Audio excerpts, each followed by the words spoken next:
I am here with Adam, and he's a very motivated individual too. Now, you were telling me that you used to run your own businesses. Yeah, absolutely. I spent about 20 years Mm-hmm. building and scaling my own companies. Mm-hmm. Everything from a restaurant to a construction company to a digital marketing firm was the last company that I built and exited. Okay. And so just kind of opportunistic and business opportunities. I find a lot of different things interesting. Mm-hmm. And so, where I saw opportunity, I, tried to build something around it and found myself in different industries over the course of, many years. But it was a really fun ride for Hmm. sure. And like, how did you get started into that? I was always quite entrepreneurial from a Okay. young age. When I was a kid, I had a paper route and, um, lemonade stands, and I was always a little entrepreneur.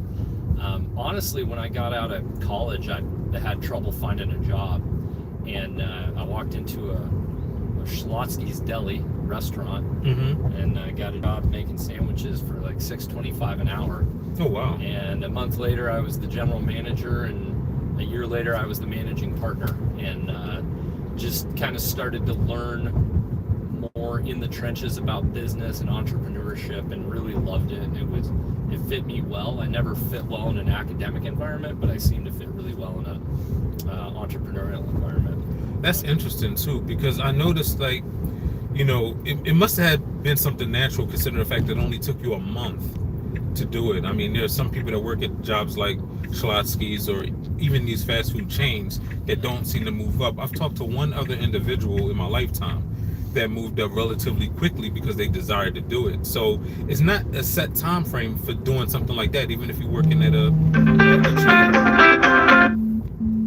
Yeah, I mean, I had a good relationship with the owner Mm-hmm. when I walked in, and I think having just graduated my undergraduate,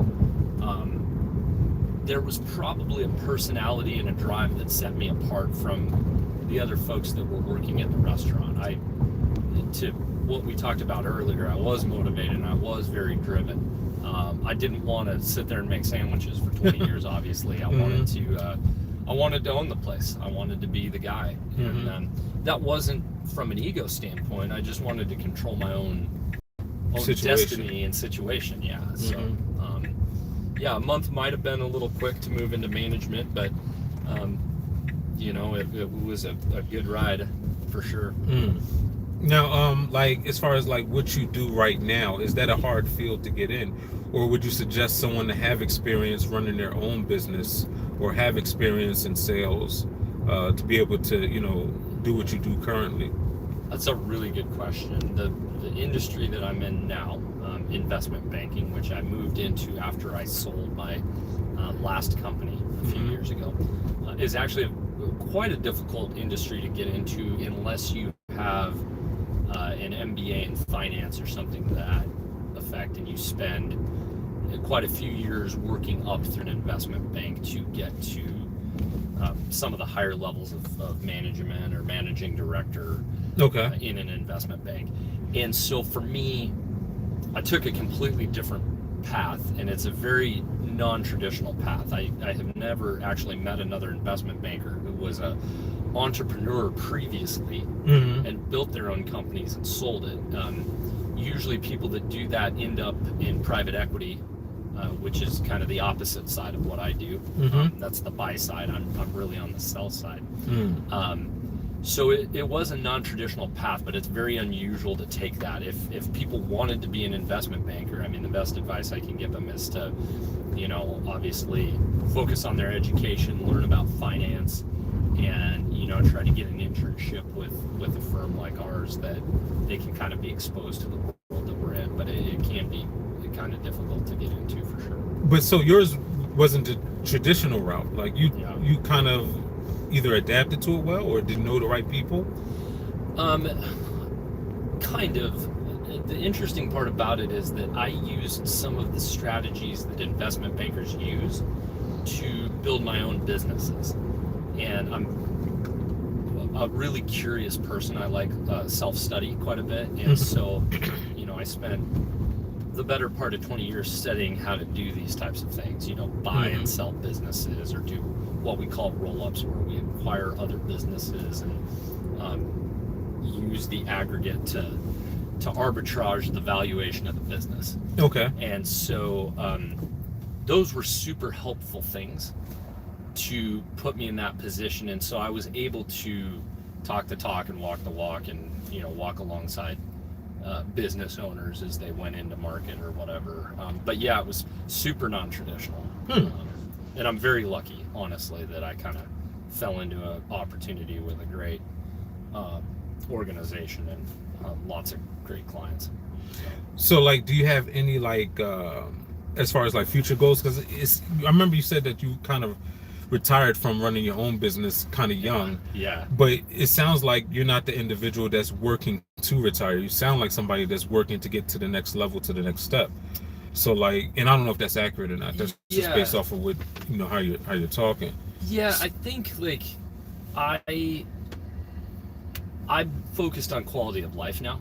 Honestly, I spent a lot of years unavailable from my family, just from a standpoint of having a lot of stress in my life. And that created health problems and things like that. And so what I found out is that I really like the game.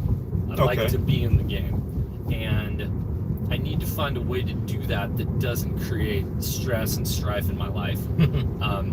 And it's kind of funny to say that, like, most people wouldn't say you should be an investment banker if you don't like stress. But you kind of maneuver through it, I guess, right?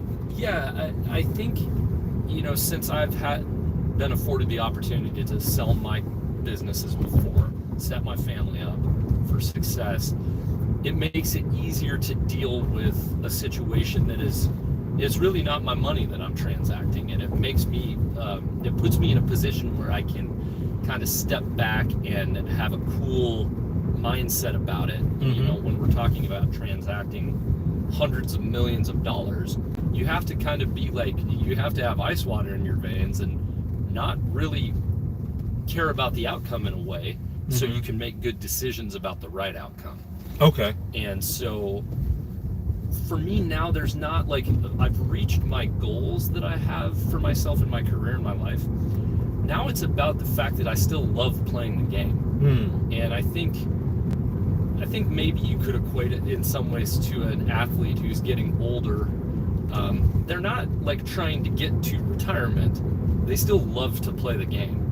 And luckily for me, it's a game that I can do, into my, older years. I don't have to, it's not like it's LeBron not like you're giving up basketball, Yeah, and not only that, like it's not like you have to work to make ends meet. Where you have a lot of individuals who do have to work to make ends meet, and that adds to the stress. Whereas, when you could set yourself up for success in the beginning, just the way that you did. And another thing that I always talk about, when it comes to work, whatever work that you do, if you put all of your energy and all of your focus into the job that you're doing, of the parts that you love as opposed to the parts that you hate, then you'll be more efficient at your job. Yeah. And just like with this, like these are the parts that I love, where I get to meet people, I get to learn from people, and hopefully everybody else can learn from people. Yeah. So I feel like that's a key. If you focus all your energy into the things that you like as opposed to the things that you don't like, and if the things you don't like outweigh the things that you like, then you just need to quit and find something else at that point. Absolutely, that's good word for sure. Well, I mean, is there anything else that you'd like to add at all?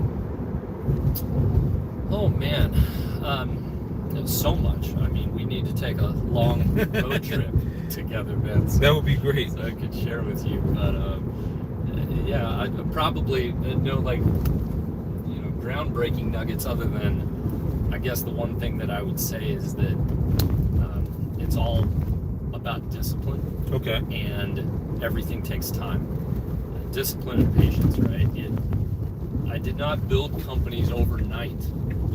That just doesn't happen.